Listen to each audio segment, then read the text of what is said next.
Ustadz maunya untuk berdoa ketika sholat dilaksanakan posisi berdiri ketika takbir atau selesai sholat. Kalau berdiri itu kapan? Saya pernah mendengar sujud akhir sholat itu waktu yang pas untuk berdoa. Baik, ada 4 posisi. Saya ulang, ada 4 posisi dalam sholat yang langsung dijamin oleh Al-Quran dan hadis Nabi SAW sebagai posisi yang cepat mengabulkan doa. 1, berdiri.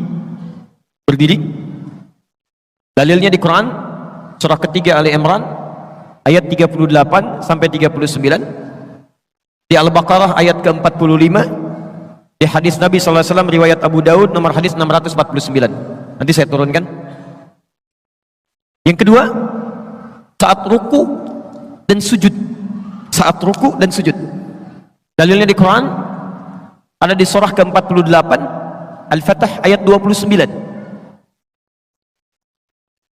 Selanjutnya 4. Jadi tadi berdiri, 2 ruku, 3 sujud di ayat yang sama. Yang keempat, sesaat sebelum salam. Setelah mengatakan innaka hamidum majid, itu ada doa yang kalau Anda bisa mohonkan dengan baik juga cepat dikabulkan. Itu riwayatnya ada di hadis Muslim nomor hadis 588. Saya mulai dari yang berdiri dulu ya. Ada 2 cara ketika Anda ingin bermohon saat berdiri dalam sholat. Cara pertama yang tidak dilafazkan berdasarkan isyarat di Quran ya. Surah ke-2 Al-Baqarah ayat ke-45, wasta'inu bisabri wassalah. Dan jika Anda memiliki persoalan dalam kehidupan, terima dengan sabar, kemudian mintakan solusinya lewat sholat. Saya turunkan kalimatnya, mohon bisa dihapus dulu ya.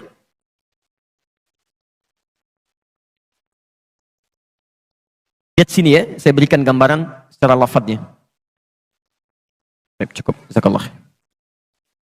Saya turunkan Quran surah kedua ayat ke-45, posisi paling kanan di pertengahan, gak sedikit ke bawah.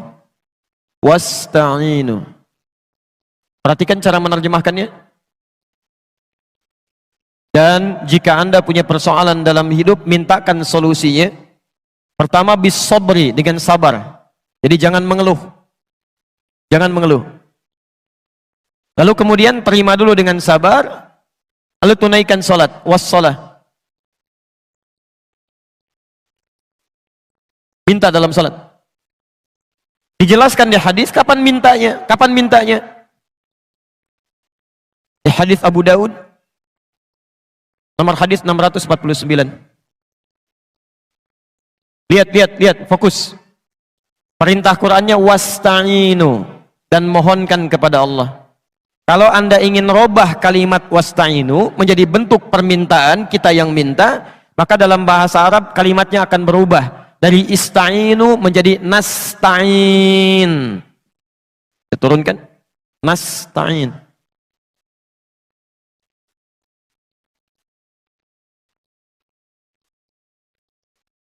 Wasta'inu, Anda minta ya. Lalu kita mau minta, robah kalimatnya dari wasta'inu menjadi nasta'in. Sekarang perhatikan. Nabi menyampaikan ketika seorang hamba dalam salatnya mengatakan, "Idza qala al-'abdu iyyaka na'budu wa iyyaka nasta'in." Ya Allah, kami sekarang salat menyembah-Mu saja. Dan sekarang kami punya persoalan ya Allah. Kami minta solusinya dari-Mu saja. Dari-Mu saja. Saat Anda mengucapkan kalimat ini, bukankah Anda ucapkan saat berdiri? Dalam mengucapkan Al-Fatihah itu, dalam baca Al-Fatihah. Setelah Maliki Yaumiddin apa bacaannya? Iyyaka na'budu wa iyyaka nasta'in. Perhatikan jawabannya. Hadza baini wa baina 'abdik. Ini perjanjian antara aku dengan hambaku. Wali 'abdi ma sa'al. Syaratnya kalau benar salatnya sampai berdiri, mas'ala, apapun yang dia minta saat ini akan dikabulkan. Di cara pertama cukup tidak perlu dilafadzkan, dalam hati saja. Jadi begitu Anda mengatakan wa iyyaka nasta'in, Anda hadirkan suasananya. Anda punya persoalan apa dalam kehidupan? Jelas di sini? Baik, nanti saya turunkan dalilnya lagi. Jadi kita pakai dalil bukan pakai pendapat ya. Awas, dan ini dipraktekan. Tapi syaratnya ini, mesti benar salatnya. Jadi kalau salat Anda nggak benar dari mulai takbir, bahkan dari wudhu sampai ke sini, Anda nggak akan dapat yang ini. Tidak akan dapat. Jadi kalau salat Anda benar dari mulai wudhu sampai dengan takbir, sampai berdiri, maka ini diberikan yang pertama kali. Ya, makanya Nabi itu sangat ketat dalam masalah salat.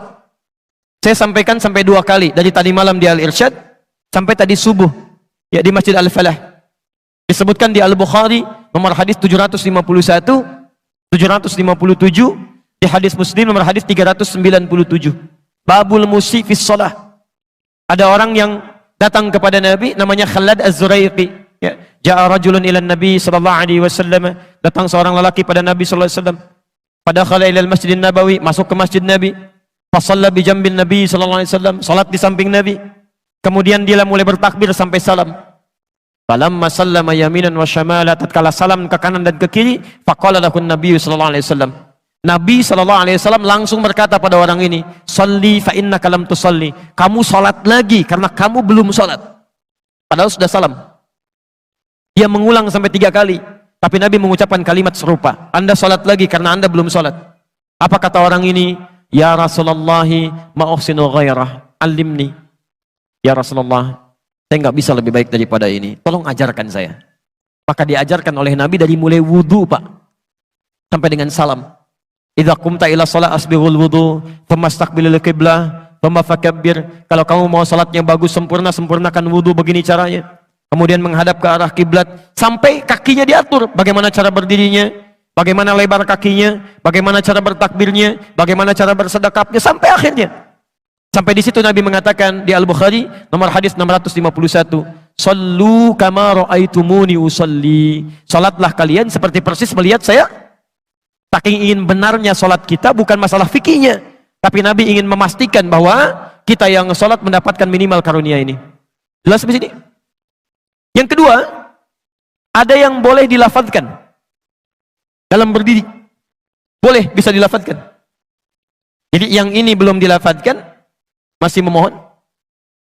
Yang kedua yang dilafadzkan. Kapan itu dilafadzkan? Setelah membaca Al-Fatihah. Setelah membaca Al-Fatihah. Antum kalau selesai baca Al-Fatihah dalam sholat baca apa? Halo? Jangan katakan wallahu alam, nggak ada. Waladhdallin, wallahu alam, nggak ada. Baik, setelah baca Al-Fatihah baca apa? Surah. Baik. Surah itu dari mulai Al-Fatihah sampai dengan An-Nas tidaklah diturunkan oleh Allah. Tidak diturunkan oleh Allah sebagai Al-Quran itu untuk sekedar dibaca, bukan. Saat pertama kali diturunkan oleh Allah, itu disebut langsung oleh Quran dengan nama Hudan. Quran, surah kedua, ayat 185. Posisi paling kiri di pertengahan. Syahrul Ramadan alladzi unzila fihi al-Quran hudan linnas. Hudan. Artinya, bisa petunjuk, bisa solusi dari berbagai masalah, bisa hal yang memudahkan dalam kehidupan. Itu hudan. Lihat kalimatnya, lihat. Isi Quran itu dari Al-Fatihah sampai dengan An-Nas, Allah menyampaikan tuh hudan linnas, solusi dari setiap persoalan hidup yang dialami oleh manusia. Jadi kalau ada manusia walaupun dia tidak beriman, dia belajar Quran, bisa mendapatkan bagian kemudahan dalam hidupnya.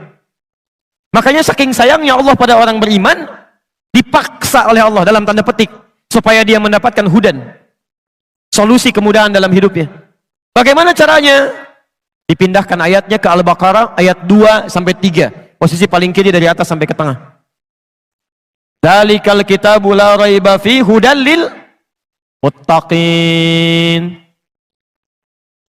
Siapa muttaqin ini? Apa amalannya? Ayat 3-nya, alladzina yu'minuna bil ghaib wa yuqimunas shalah. Diminta oleh Allah menunaikan salat ini supaya mendapatkan hudan. Bagaimana cara mendapatkannya? Ini sebetulnya poinnya. Jadi antum setelah membaca Al-Fatihah, seharusnya antum mencari surat-surat yang dibacakan sesuai dengan kebutuhan antum. Cari ayat-ayat yang sesuai dengan kebutuhan kita. Karena dari Al-Fatihah sampai dengan An-Nas itu semua berisi kebutuhan kita. Saya baca cepat ya. Tapi nggak usah ditulis. Saya ulangi, tidak usah ditulis ya. Saya bacakan saja. Misal, sebelum lahir, tadi kan ikhtiarnya Quran surah kedua ayat Quran surah ketiga ayat 38 sampai 39. Keadaannya Quran surah 19 ayat kedua sampai dengan ayat ke-11-nya. Begitu dia mulai mengandung, bagaimana kandungannya supaya baik, Quran surah ke-7 ayat ke-189. Begitu dilahirkan, bagaimana supaya ASInya mengalir lancar, anaknya tumbuh menjadi anak yang soleh, Quran surah kedua ayat 233. Begitu usia 2 tahun ke atas, dia mulai belajar bagaimana supaya dekat dengan Allah, baik dengan orang tuanya, baik dengan tetangganya, Quran surah ke-31 ayat 13 sampai dengan ayat 19-nya. Kemudian dia mulai belajar supaya cepat menangkap pelajarannya, Quran surah 9 ayat 122. Supaya meningkat prestasinya, Quran surah 58 ayat yang ke-11.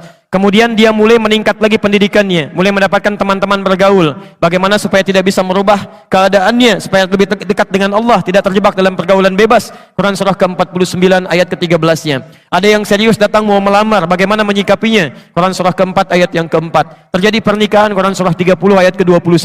Setelah menikah, bagaimana membagi tugasnya supaya tidak gelisah dalam pembagian tugas, tidak saling menyingkirkan satu dengan yang lainnya, Quran surah ke-4 ayat 34. Setelah dia menikah, suami mulai mencari nafkah. Bagaimana cara bekerjanya? Yang standar ada di Quran surah kedua ayat 168. Kalau mendapatkan ingin yang lebih mudah lagi, Quran surah kedua ayat 172.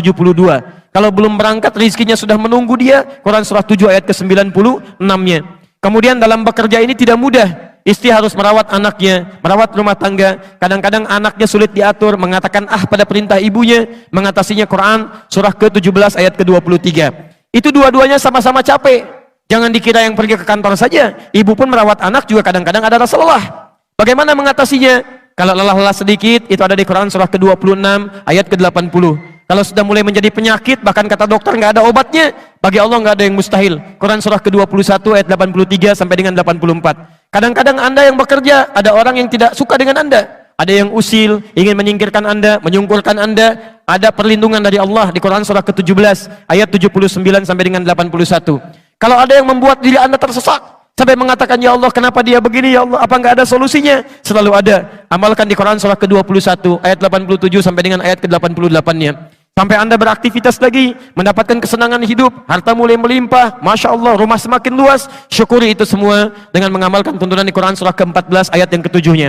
Tapi ketika datang ujian, tingkat ujian bisa macam-macam. Ada yang ringan, yang menengah, kemudian yang kuat. Pelajari itu supaya siap menghadapinya. Di Quran surah kedua ayat 214.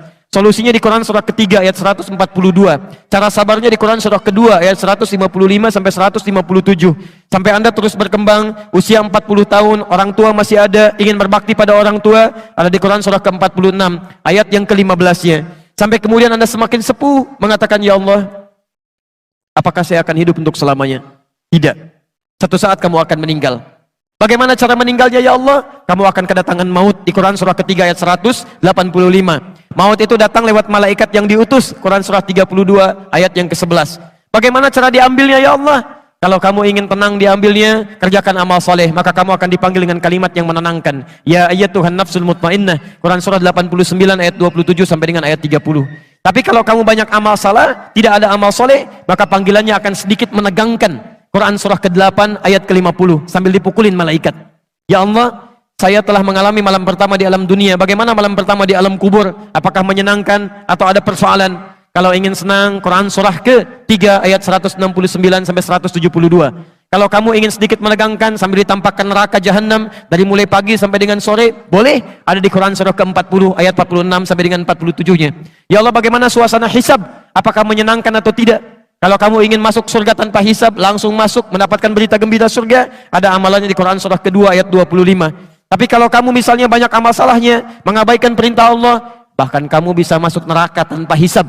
Ada di Quran surah ke-18 ayat 100 sampai dengan 101-nya. Ya Allah, bagaimana suasana surga nanti, ya Allah? Ayo kerjakan amal saleh. Ada surga bersama Rasulullah tingkat yang paling tinggi. Amalan di Quran surah ketiga ayat 31, Quran surah 59 ayat yang ke-7, Quran surah 33 ayat 21. Ada surga yang di taman surga yang memberikan langsung Allah, bisa melihat Allah tanpa hijab. Quran surah 75 ayat 22 sampai dengan ayat 23. Ada amalannya di Quran surah ke-51 ayat 15 sampai dengan ayat 23. Ada ada surga seluas langit dan bumi. Kemanapun kamu beraktivitas tidak akan pernah menemukan ujungnya. Quran surah ketiga ayat 133 sampai dengan 134. Ada semua. Ada semua. Di Anda punya masalah apapun, ayatnya ada di Quran. Jadi begitu mengatakan waladhdallin, cari ayat yang sesuai dengan kebutuhan Anda. Mintakan, boleh dilafadzkan. Masalahnya Ustadz, saya nggak hafal ayatnya. Jadi yang dibaca dari subuh sampai isya, An-Nas lagi, minal jinnati, benar. Dan dikabulkan oleh Allah. Mimpinya ketemu jin terus gitu kan. Itu yang boleh dilafadzkan. Tapi ini saya mohon maaf kalau tadi agak cepat ya, makanya saya katakan jangan ditulis. Tapi yang paling indah, Quran tidak pernah membuka sebuah persoalan kecuali melahirkan solusi. Ya Allah, saya harus bacakan ayatnya, bagaimana cara saya menghafalkannya? Ditawarkan langsung di Quran. Nanti lain waktu, kalau saya punya waktu yang lebih luas lagi, saya turunkan metodenya, metode Quran langsung. Kata Allah, saya akan berikan jaminan kepadamu untuk mudah menghafalkan Qurannya. Bahkan disebutkan 4 kali di satu surah. Surah 54 ayat 17, ayat 22, ayat 32, ayat ke-40. Walaqad yassarnal Qur'ana lidzikri fahal min muddakir. Dan kami jamin kami akan mudahkan semudah-mudahnya Al-Quran itu untuk dihafalkan, untuk diingat. Sekarang ada nggak di antara Anda yang mau menghafalkannya? Pak, Bu, saking mudahnya, anak usia 4 tahun, mata buta, hafal Quran. Bahkan anak kita itu, rekor penghafal Quran paling muda, itu orang Indonesia. Dan fisiknya itu, dikatakan belum sempurna. Fajar namanya. Lahir dengan keadaan yang terlihat tidak sempurna, tapi begitu bicara kalimat yang keluar pertama kali itu Quran. Quran. ASI diberikan, ayahnya bacakan Quran 1 juz. ASI diberikan, ayahnya bacakan Quran 1 juz. Begitu bisa bicara yang keluar Al-Quran. Saking mudahnya, seorang perempuan usia 82 tahun, tidak bisa baca, tidak bisa menulis, diperdengarkan oleh cucunya Al-Quran. 2 tahun hafal Quran. Hafal Quran. Jadi menghafal Quran itu sulit atau mudah? Kalau mudah, kenapa sampai pagi ini belum hafal? Kalau sulit, di mana sulitnya? Karena semua orang mengatakan mudah. Nah, ini mungkin yang harus kita pelajari. Nanti lain waktu, nanti saya turunkan metodenya. Kita sudah buat PowerPoint-nya. Bahkan Alhamdulillah kita sudah susun mushafnya. Kita bikin mushaf At-Taisir. Nanti lain waktu, saya turunkan bagaimana metode menghafal Quran lewat Al-Quran. Bukan metode buatan manusia. Dan ini standar. Semua penghafal Quran akan mengikuti metode ini. Ya, kalau metode sudah banyak sekarang. Sesuai dengan pengalaman masing-masing. Ada metode menghafal Al-Quran semudah tersenyum gitu kan. Ada sudah senyum-senyum gak hafal-hafal misalnya kan. Itu bukan masalah metodenya yang salah, andanya yang gak serius. Ada yang demikian ya. Nanti kalau ada waktu, saya coba berikan teori singkat. Insya Allah Anda tidak nyampe 5 menit hafal 5 ayat dengan nomornya sekaligus, dengan ayatnya, dengan nomornya. Mau insya Allah? Nanti di akhir ya, karena cuma butuh 5 menit saja insya Allah. Saya teruskan dulu ini. Jadi saya kira sudah terjawab ya, yang ini. Nanti dalam ruku ada, dalam sujud ada, termasuk sesaat sebelum salam. Karena tidak ditanyakan, nanti lain waktu kita bahas. Sudah, kita coba mulai pelan-pelan praktek menghafal Quran dulu ya. Saya kasih sebentar, nanti ini saya simpan dulu. Baik. Diakhiri 11.35, 5 menit pas lah ya. Baik, Alhamdulillah. Saya boleh hapus dulu ya. Nanti teori lengkapnya mungkin lain waktu Anda bisa simak uraian kami di edisi berbeda. Sekarang saya kasih contoh dulu ya. Saya kasih contoh sebentar. Misal, Anda nanti cari mushaf, tapi nggak boleh robah ya. Satu aja, dari mulai menghafal sampai dengan selesai. Kalau bisa cari mushaf hafalan. Di antara tandanya di sampingnya suka ada potongan-potongan ayatnya. Misal, ini saya ajarkan ini satu, gini kan. Misalnya ini alif lam mim. 2, dzalikal kitabu la raiba fi dzalika. 3, alladzina yu'minuna bil ghaib, alladzina. 4, walladzina yu'minuna bima unzila ilaik walladzina 5 ulaika ala hudam min rabbihim wa ulaika humul muflihun. Ulaika, saya hanya ingin tunjukkan betapa mudahnya menghafal Al-Quran termasuk dengan angka-angkanya ya, tapi tujuannya bukan ingin menjadi hafid, bukan. Terserah Allah mau diberikan berapa, yang penting ingin menunjukkan betapa ini mudah dilakukan. Lihat kalimatnya. Sekarang perhatikan, nanti kalau sudah lihat mushaf Qurannya ada gambaran seperti ini. Di antara metodenya yang paling mudah, pertama fokus, kita hitung dari sekarang ya. Lihat atasnya, nomor 1 apa? Saya ulang, apa nomor 1? Alif Lam Mim. Baik, kita ucapkan sama-sama. Nomor 1 apa? Kemudian langsung lihat yang terakhir, nomor 5, yang paling bawah. Baik, nomor 5 apa? Nanti biasakan begini ya, begitu pindah halaman, lihat yang pertama, lihat yang paling bawah, maka sisanya yang tengah-tengahnya. Baik, 1 apa? 5? 5 apa? 1 apa? Sekarang lihat yang mirip. 3 alladzina. 3 apa? 4 tinggal pakai wawu, walladzina. 4 apa? Baik. 3 apa? 4 apa? 5? 1? Ulang, 3 alladzina. 4? 5? 1? 4? 3? 5? 1? Tinggal yang kedua, balika. 2 apa? 3 apa? 4 apa? 5 apa? 1 apa?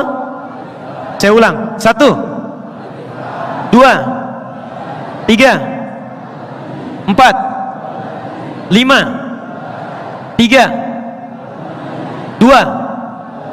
Sekarang saya hapus dulu. Ini apa? Bukan, ini kosong, nggak ada apa-apa. Bisa. Tapi karena Anda sudah tervisualisasi dengan nomor-nomor ini, angka-angka ini, otomatis begitu melihat angka, Quran yang muncul di benak Anda. Nanti kemanapun ditanya akan indah, semuanya Quran. Masya Allah Ustaz, apa kabar? Baik. Tinggal di mana Ustaz? Di Bekasi. Nomor berapa rumahnya? F1 nomor 6. F1 alif lam mim 6. Innal ladzina kafaru sawa'un 'alaihim a anzartahum am lam tunzirhum. Masya Allah.